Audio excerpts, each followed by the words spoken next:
Okay, there you are. Yay, thank you.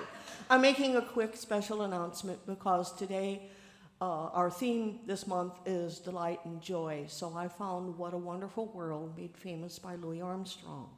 And it works out perfect because our donation is to the Black UU, and we're part of the Black Lives Matter movement. I wanted to preface this by saying I'm going to sing the beginning and the end, emulating the voice of Louis Armstrong. I'm not doing it to make fun of him, but to honor him, because the universe has given me a way to lower my voice to do that. And so the middle part I'll do in my voice. But I just wanted to warn you that you will hear two different voices singing this song. Thank you.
Good morning. Good morning. I'm Tim Gardner, and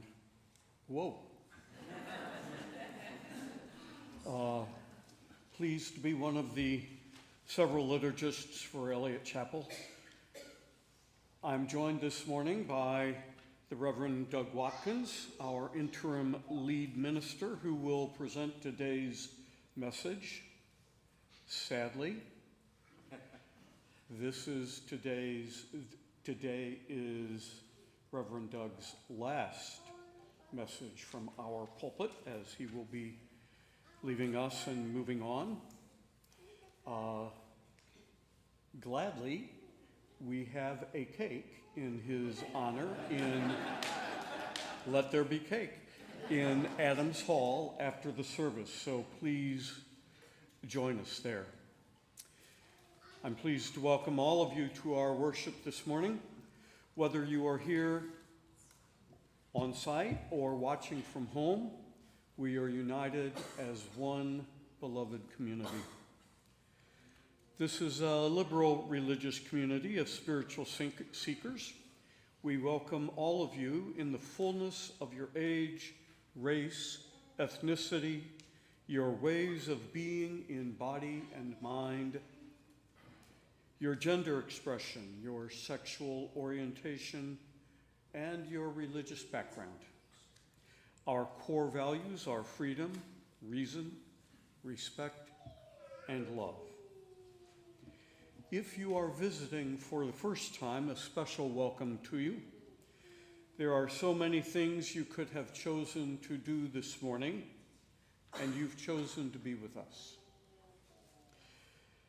I hope you are feeling warmly welcomed, that today's message speaks to you, and that we will see you again. If you are here in person, please fill out the guest form that you may have received on the way in, both sides if you have children with you, so we can stay in touch. If you did not get one, please ask for one after the service. If you are visiting online, let us know you are here by emailing welcome@eliotchapel.org welcome@eliotchapel.org, so that we can personally welcome you to this beloved community. We hope you will join us for coffee hour in Adams Hall after the service. There are many roads. You can come forward and take the congested route, go through these doors here and right into Adams Hall. You can take 370 and go through the narthex, down into fellowship, into our E-wing, and straight up and join the confluence. If you are new, please take a blue coffee cup so we will know you are new. And if you are not new, please look for people with blue coffee cups and welcome them and greet them.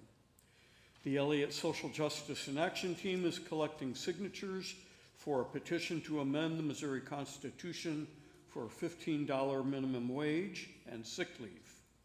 After the service, there will be someone in the foyer and in Adams Hall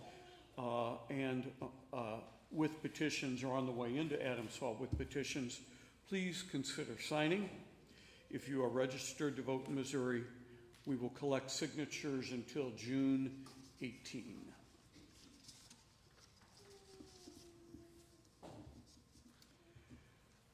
Come into this community, into this circle of community. Come into this sacred space. Be not tentative, bring your whole self. Bring the joy that makes your heart sing. Bring your kindness and your compassion.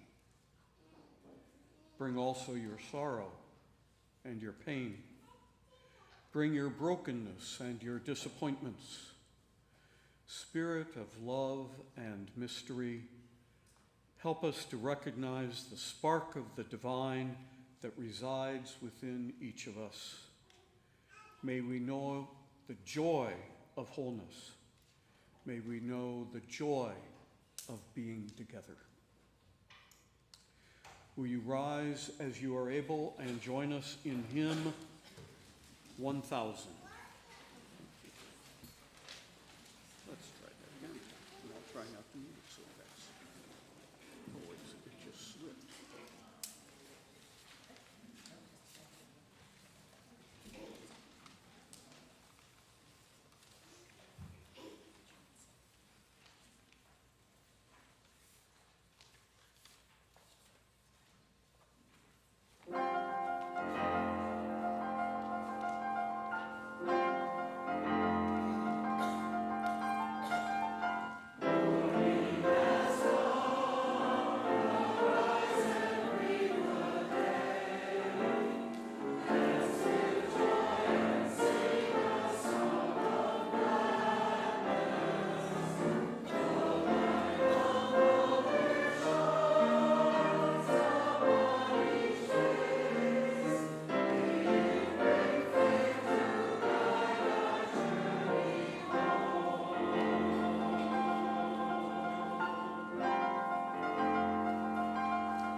And will you join with me in reading our covenant, which you will find in your order of service?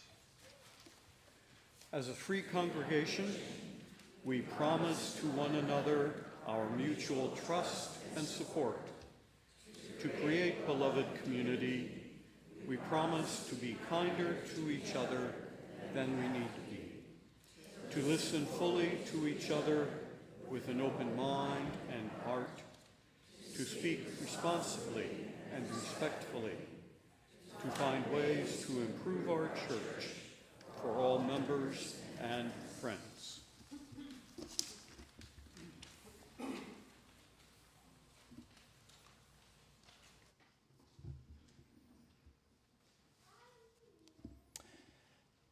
We move now into a time of meditation and prayer together. Let me begin, because some of you may not have seen the announcement, to take just a moment to hold people who have been very involved in our community, who have had a very, very hard week. Many of you know, but if not, Cheryl Foster, who was a very active member of the congregation, was in Taos, New Mexico with her husband, Alec Akari, and their daughter, Lauren, out on a river rafting trip. At some point in that trip, this was last Wednesday, the raft turned over, and Cheryl and Lorraine were able to get to the shore safely, but Al drowned that week. So for just a moment, may we hold Al's memory, our love for Cheryl, who was very active here in the congregation, Lauren and their family and friends. Just a moment before we move into our time of meditation.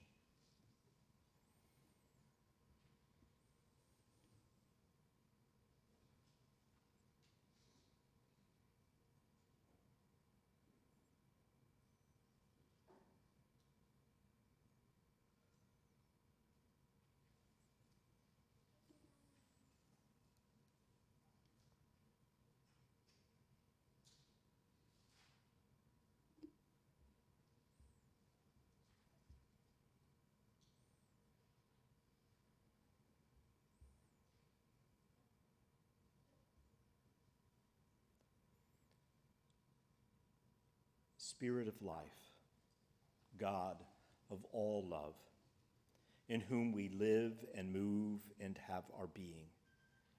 As we turn our attention to the depths of this life, the cosmic mystery and the wisdom that abides in all that is, we tune to the holy presence within us and amongst us. In these strange and unsettling times, there is a lot of change and confusion in the air, a lot for us to cope with in which we haven't chosen. We face each day, each hour, each mood that arises in us as best we can. And we may often find ourselves fearful, lonely, irritable, frustrated, or just plain weary. There may also be precious moments, at least, of consolation, uplift, and peace. In the quiet of this moment, may each person find what they need most to face the days ahead. As we look back over this past week, let us silently give thanks for those joys and pleasures that we have known. Moments of love and friendship and camaraderie. Experiences of wonder and delight, reassurance and relief. Bursts of playfulness, spontaneity, and generosity. All those times when we have felt alive and awake. We also acknowledge this month of Pride, that this year is such a significant time of both celebration and challenge. We celebrate the ways that we are our true selves, the power of love, the importance of justice, and we acknowledge that there are great forces of fear and anger that seek to limit human rights and foster a spirit of hatred. In our own lives, may we seek forgiveness and guidance in whatever way we may. May we acknowledge our sorrows and our regrets, our loss, our anger, our fear. The moments that we struggle and have felt like a mess. Expanding our circle of concern, may we bring to mind people in other places and times and situations that are in need of care right now and hold them in light. I invite you to call to mind anyone in your own life that you are thinking of this morning, holding in a prayerful or healing way, and if it would be meaningful to do so at this time. And I invite you to speak their name out loud.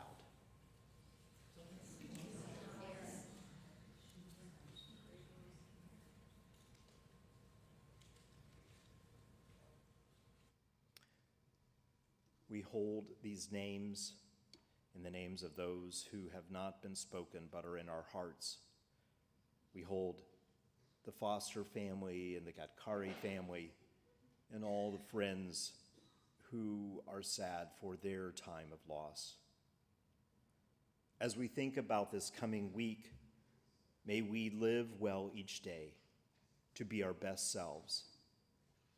May we think of the gift of using our uniqueness in the service of love, justice, and peace. We hope and pray all of this in the name of love. Amen, and blessed be. May we remain seated and join in 1007, There's a River Flowing in My Soul.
An important part of our life here is that we share our monthly offering with a local organization that does essential work in our world.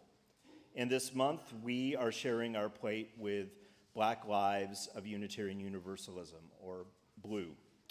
BLUE is committed to expanding the power and capacity of Black Unitarian Universalists within our tradition, providing support and information and resources for people of color within our tradition and in the greater community, and seeking justice making and liberation for Black people through our faith. As our offering is given and received in generosity, may we feel a deeper connection with our Unitarian Universalists in that essential ministry. May our offering now be received in that generous spirit.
Greeters come forward with our offering, I invite you to look in your order of service. We will dedicate our offering to its important work by reading together our dedication of gifts. As together we say, "To the work of the church, which is weaving a tapestry of love and action, we dedicate our lives, and these are offerings." Thanks to you all for your generosity.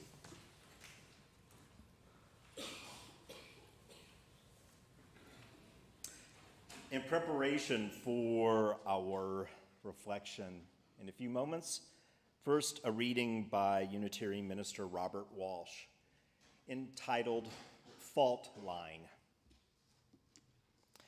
Did you ever think there might be a fault line passing underneath your living room? A place in which your life is lived in meeting and in separating, wondering and telling, unaware that just beneath you is the unseen seam of great plates that strain through time, and that your life, already spilling over the brim, could be invaded, sent off in a new direction, turned aside by forces you were warned about, but still not prepared for. Shelves could be spilled out, the level floors set at an angle, in some seconds shaking. You would have to take your losses, do whatever must be done next. When the great plates slip, and the earth shivers and the flaw is seen to lie in what you trusted most. Look not to more solidity, to weighty slabs of concrete poured, or strength of cantilevered beam to save the fractured order. Trust more the tensile strands of love that bend and stretch to hold you in the web of life that's often torn but always healing. There's your strength. The shifting plates, the restive earth, your room, your precious life, they all proceed from love, the ground on which we walk together. Here ends our reading.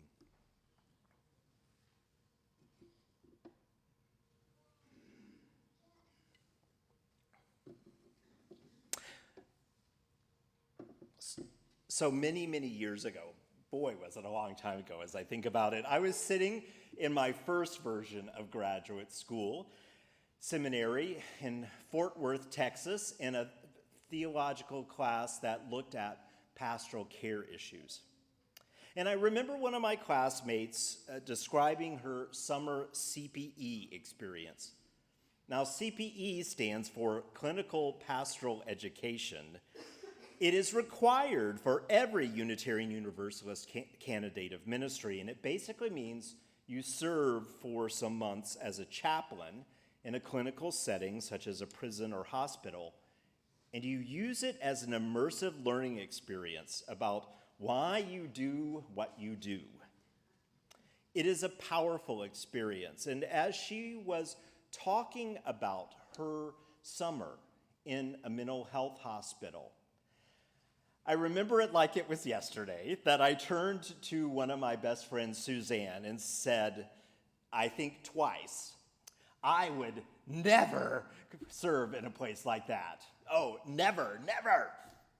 Well, as it happens when you say such things, the universe is often listening to you.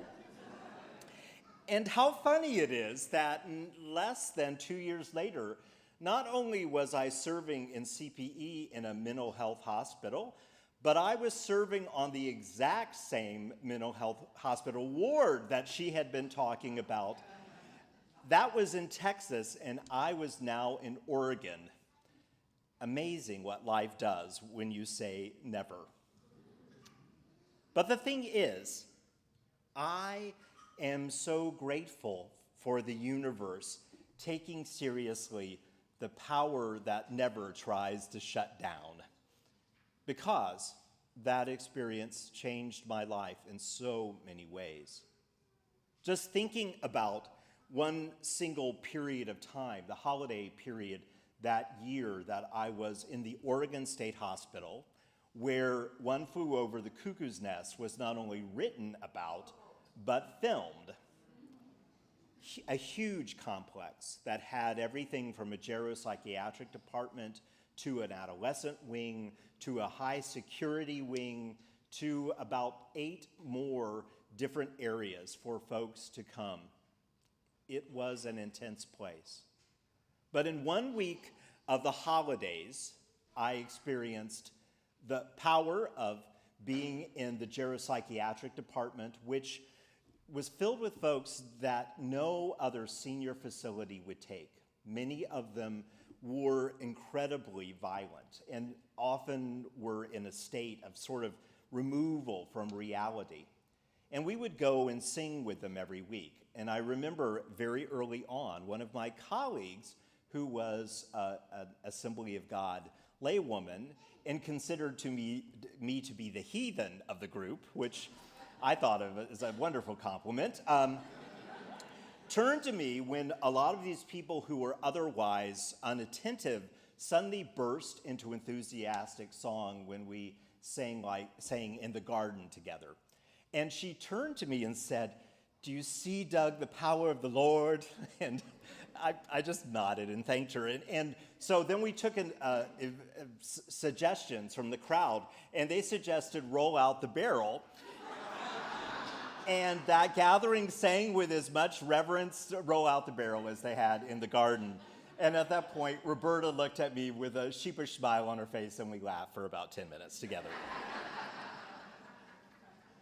2, in the same week, being on the maximum security ward, that really felt a lot like that scene in Silence of the Lambs whenever she goes to visit Hannibal Lecter.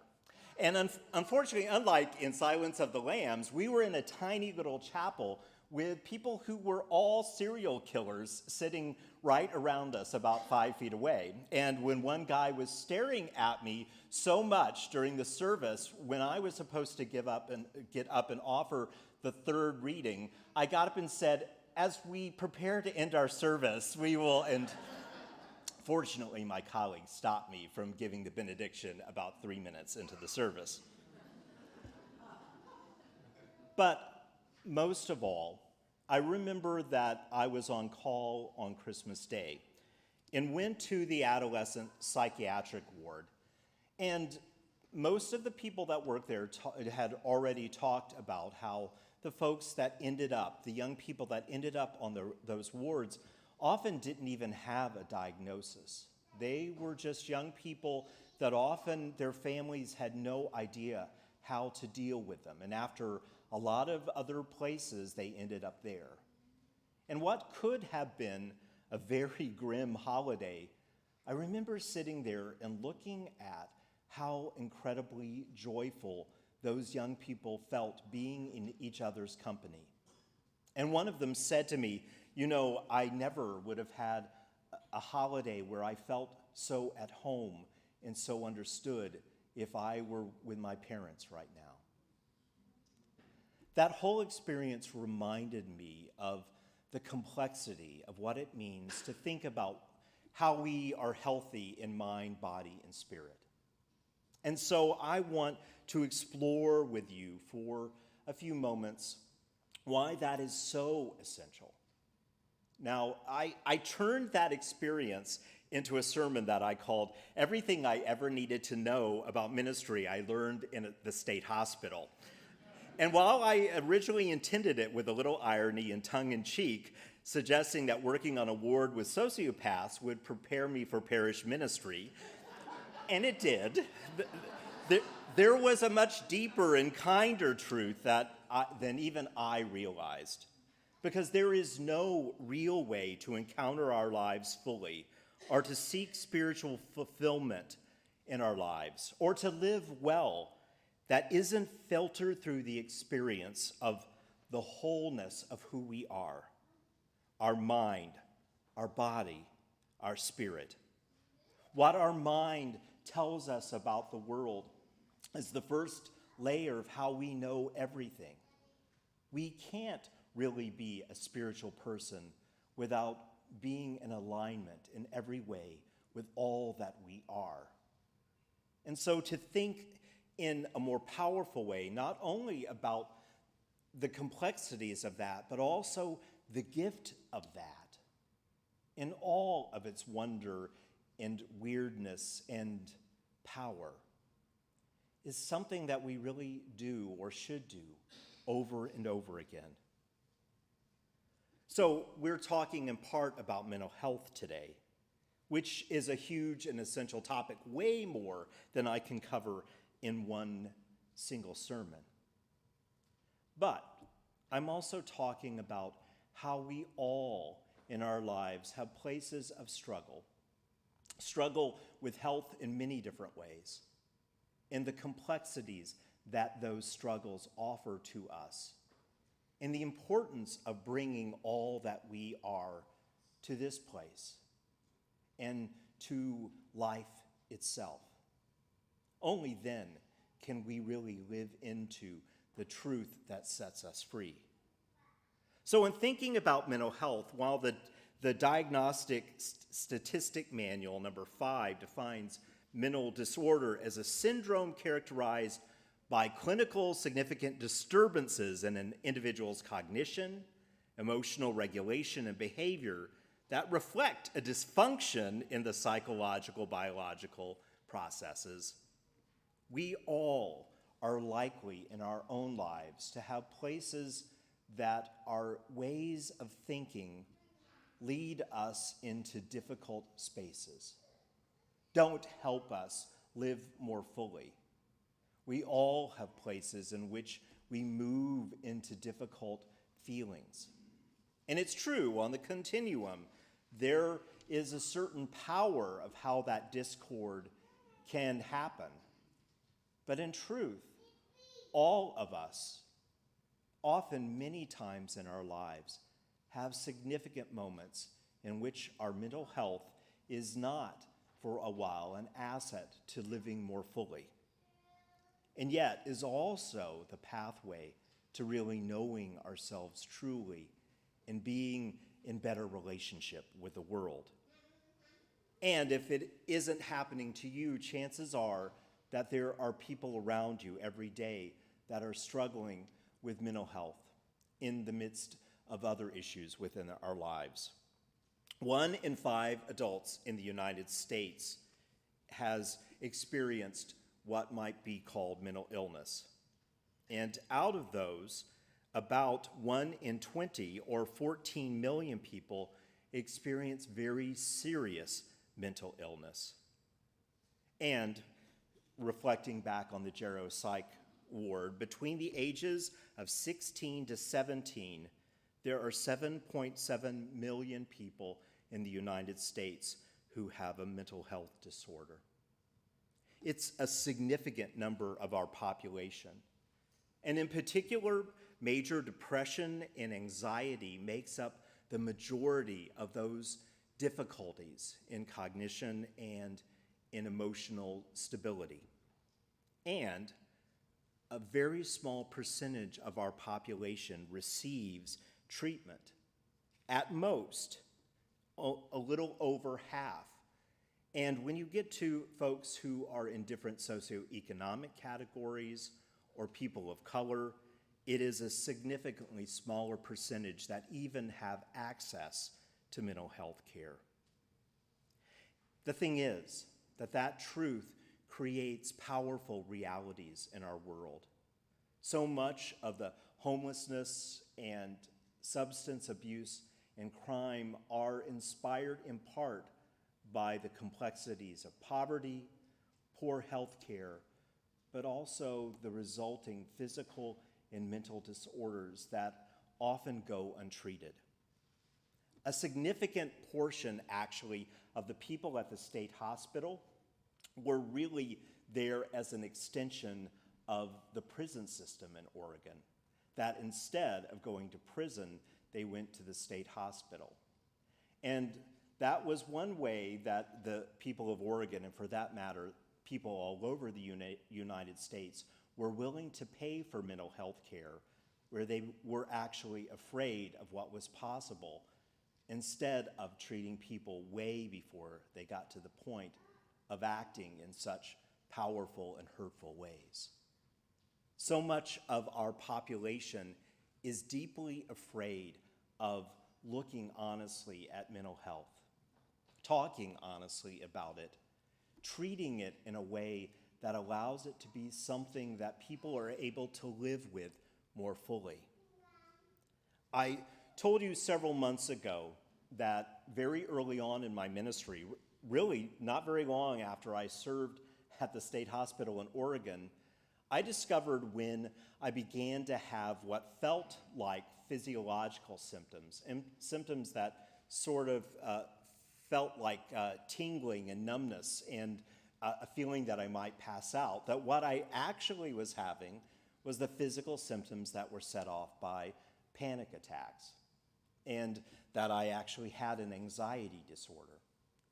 And while I would not wish that on anyone, it really taught me some powerful lessons about myself, my own sense of what is possible, being okay with things that I can't control both within me and around me. But it also taught me how complex it is the way people look at mental health.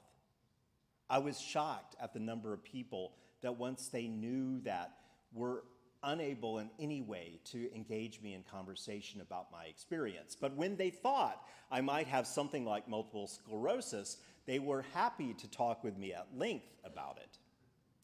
And even some of the people that I loved most, when they actually talked about it, you could tell that they thought that really the problem was that I just wasn't strong enough or healthy enough to overcome my fears. We really have a lot to learn about what mental health is and what it isn't, and what mental illness is about and what it's not.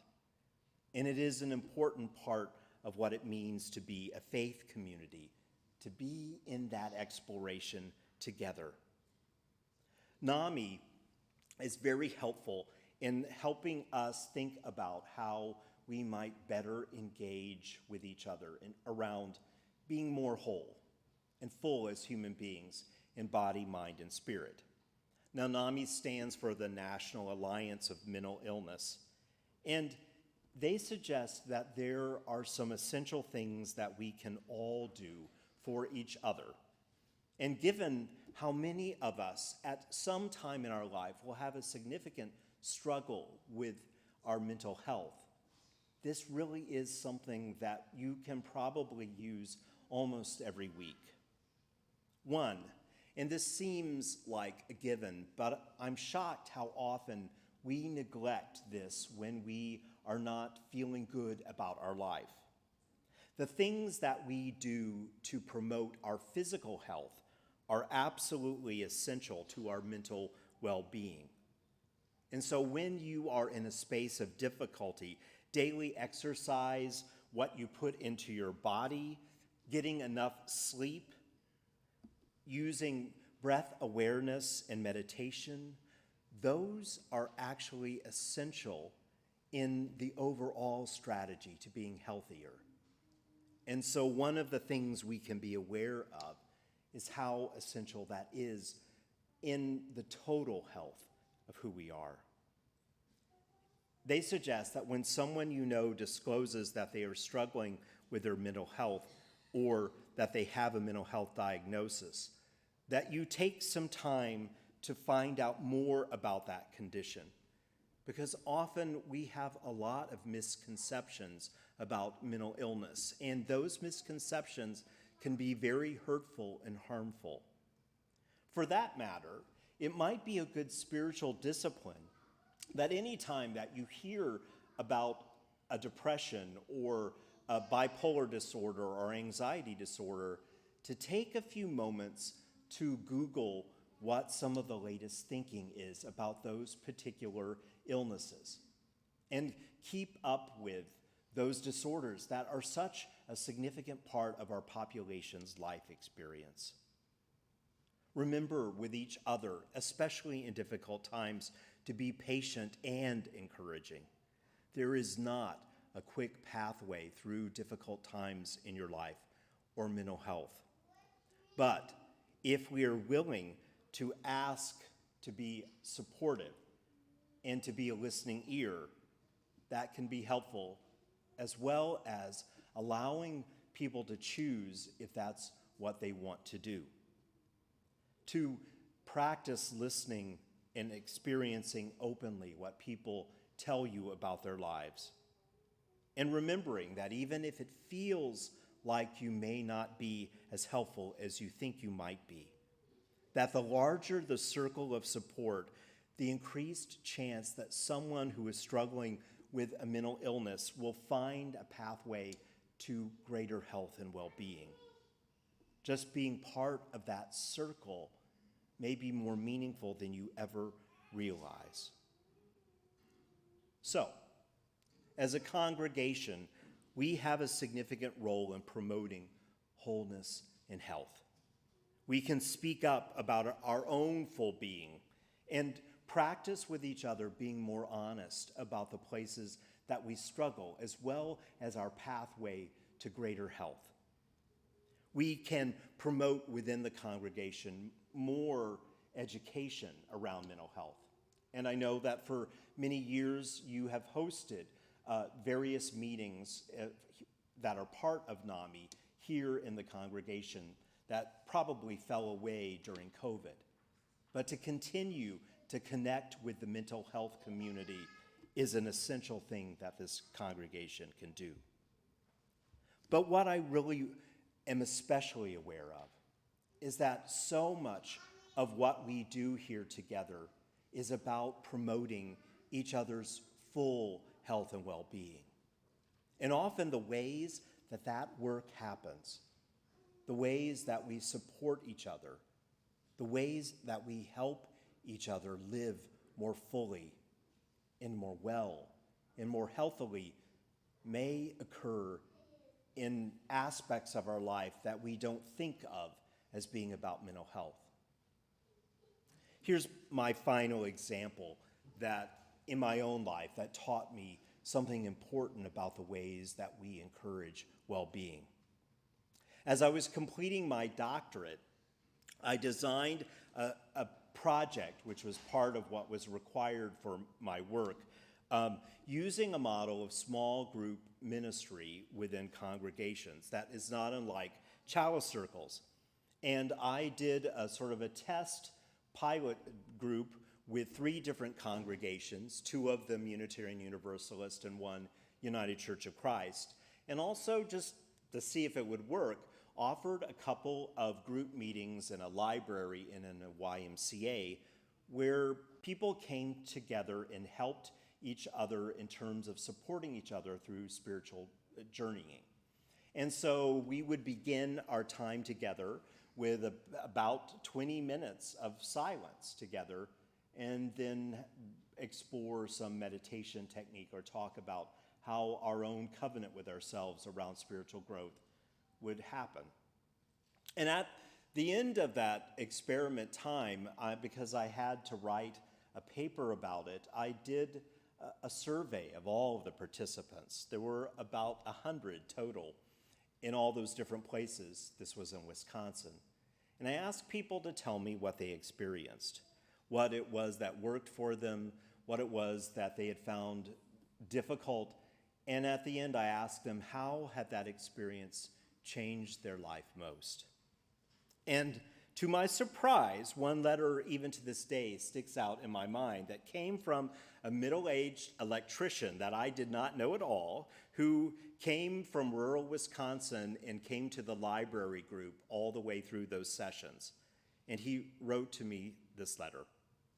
Reverend Watkins, I'm actually grateful to be able to write to you privately with my answer to your question about what I experienced. The answer surprises me. I experienced the greatest moment of change as I was sitting in a small room in a psychiatric hospital not far from where I lived. I was sitting at my wife's bedside after I had received a call at work earlier that day that she had tried to take her own life. I would later find out that she had been seriously depressed probably for some time and had likely struggled with severe depression for years. But I didn't know much about depression at the time. But I know now that she worked very hard to cover and compensate for her depression. At the time, I was perhaps more unprepared for those events than any other I had experienced until then.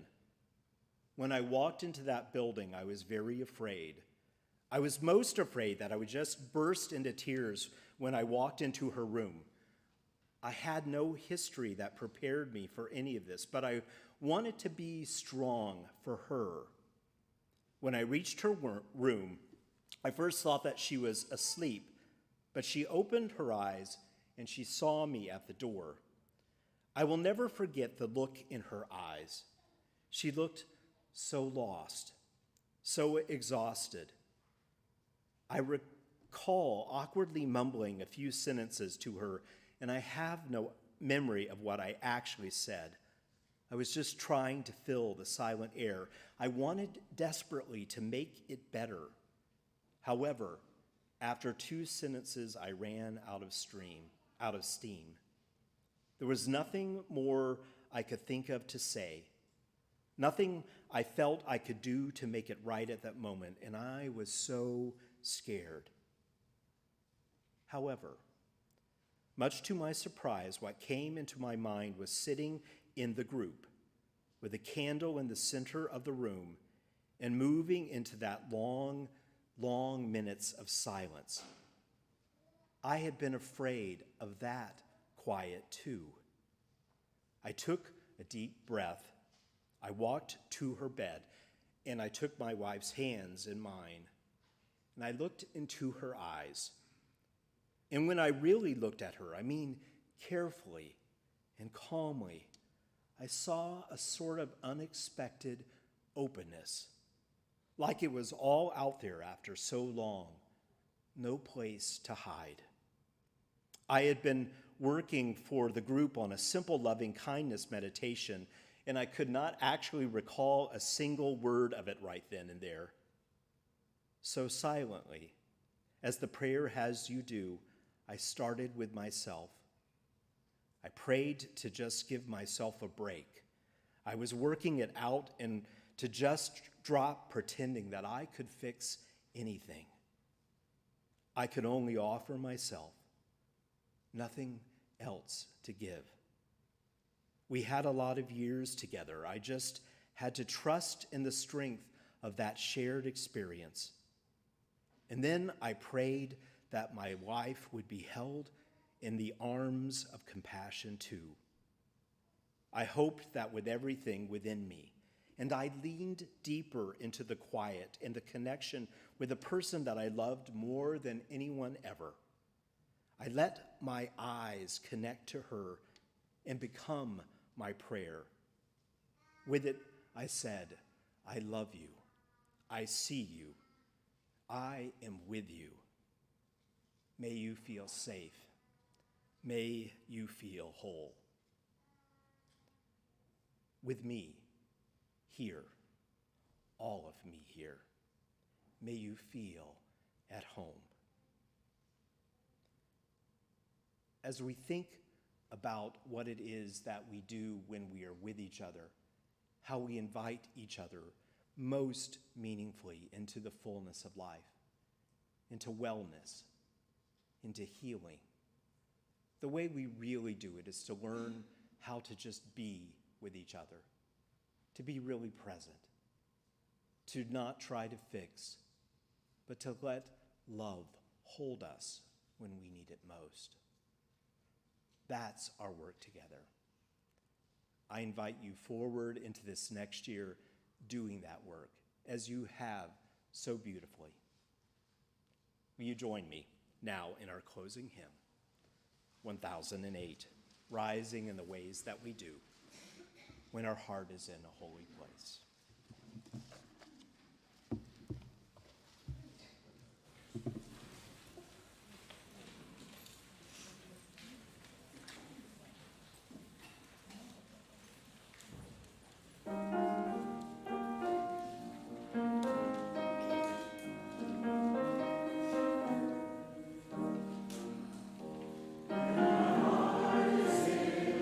Holy place, where I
want to thank Anne Marie Hudson for the inspiration to offer this sermon as my last one. I think it really is, at its core, one of the most important things we can do together.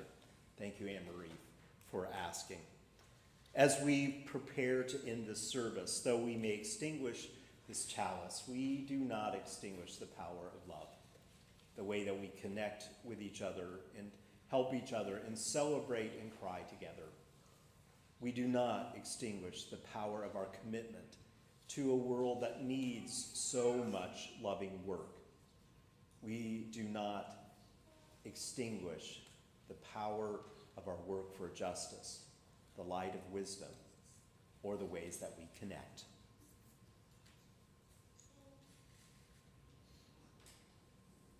These will be with us until we gather in this place again. Thank you, everyone. And let's receive one more gift before we move into our coffee hour.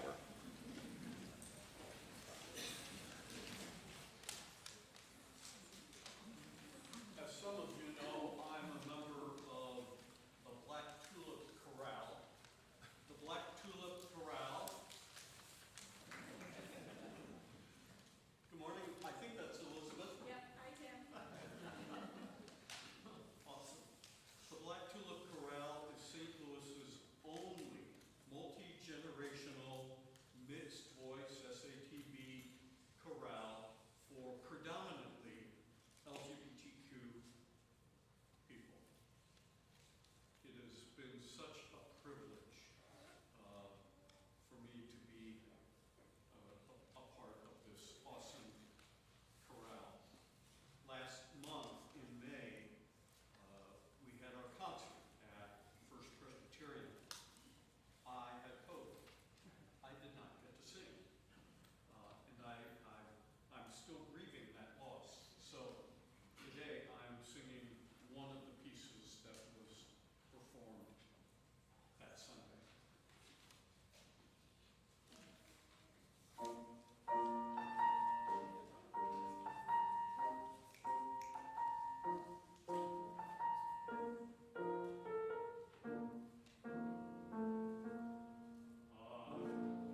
Well, thank you for joining us. Thanking for letting me join you. This year has been an amazing journey. I wish you such good things in the future. You are such an amazing community. Treat Reverend Krista well. She is an amazing asset. Please work with her and join us now in coffee hour for a little time of celebration. Goodbye. See you soon. And Kate. And cake. Let there be cake.